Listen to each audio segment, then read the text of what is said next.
Hey guys, I want to come to you today with a little training. We are going to talk about the DA, the Distribution Authorization Form. It's in every single loop, and this is important to you because this is how you get paid. Not every agency in town does it this way. What this form does is allows you to get a check at the closing written to you that you can go straight to the bank with. If you don't have this in place, the rule, of course, is that all of your compensation comes to the agency, and then the agency writes you your portion of the commission. Okay, so you'll get a check, but if you want the check quicker, you'll complete this DA. The main thing I want you to remember as we jump into the DA is I only want on this sheet your portion of the compensation. Doesn't matter if it's a cross sale with someone else. I just want your portion, okay? So if you are the selling agent, you've got the buyer. On the MLS sheet somewhere, it has the cooperating brokerage commission amount. 1%, 2%, 3%, 1,000%, whatever it is. That's your portion, and that's what goes on here. Second thing I want you to be aware of is please completely fill this out.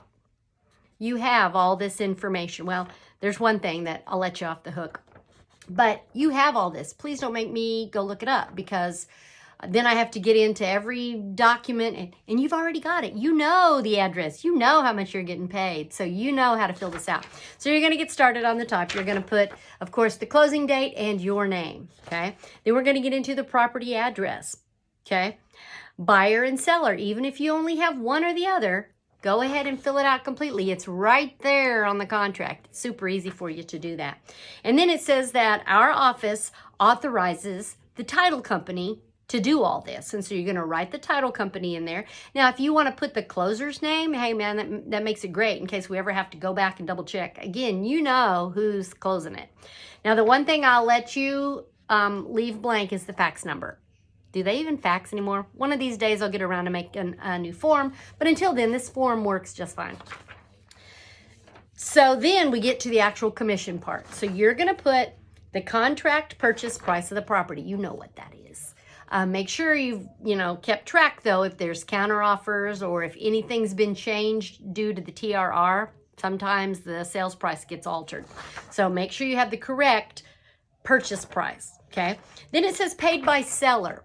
99% of the time, that's where you're going to put your 1, 2, 3, 1,000% commission, whatever that is. It's going to be paid by the seller. So you take your percentage, multiply it by the sales price of the house, and then that amount is paid by the seller. There are odd situations where you have an agreement with the buyer, maybe in a for sale by owner situation, but nevertheless, it's either paid by the buyer or paid by the seller. And then you're going to have the total commission. Okay, so whatever you've got paid by the buyer and or seller, you're going to make your total commission amount. Then we're breaking it down. Okay, so in our pretend example, the compensation generated is $4,000. So we're going to put total commission $4,000. Then the very first blank is the agency portion. Whatever agreement you're on with the agency, you're going to multiply the agency's part, the split, the flat fee, whatever arrangement you're on with the agency, you're going to put the agency's share in there. And just to remind you, that also covers your errors and omissions insurance, okay? So we're going to make sure that our insurance policy is paid. So that's part of what you pay the agency for, okay? Then the next line says Metro First Realty Corporate. So every one of your closings, you have a $25 fee to corporate. All right, that's your franchise fee. And then finally, we get to add your name. Number 3, line number 3, it says paid to realtor, payable to realtor. That's where you put your name. Or if you have a corporation or an LLC that you like your checks written to, you can put that in there. But that's you. Now, sometimes people are partners or they split it or, co-listing, co-sale, whatever. You might have 2 agents in there. So that's where you put your portion, whatever our arrangement is. So all of these numbers have to add up to the total commission, okay? Just do a little math. Make sure you haven't transposed a number.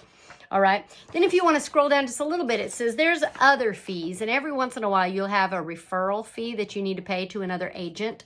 So this reminds you to put it there. So it's, if it's Bob Smith in Tulsa, you're going to put Bob Smith right there. And then whatever agreement you and Bob Smith had for him giving you that referral, you'll put that dollar amount in there. And again, all of these numbers have to add up to the total commission. Okay. Then at the bottom, you're going to have me sign it. If you're doing this in .loop, assign that signature to Metro First admin. Do not assign it to Cheryl Pickens. Do not add Cheryl Pickens to your loop. I don't want to be in your loop. The admin for the agency is automatically, when you open up a loop, admin is there. Okay? Don't add Cheryl Pickens. Okay? All right. That's it. It's super easy. You can do it all, of course, on .loop. I don't care if you print it and then scan it and put it on .loop. But this needs to be to our office 3 days before closing. Okay? Don't be calling me the day before and say, oh my gosh, I forgot to get the DA. Because sometimes it just can't happen. And then we have to get it to the title company. So 3 days. All right? Make sure you've got all this filled out properly. I just want your part of the commission. And if you have any questions at all, please call me. Thank you.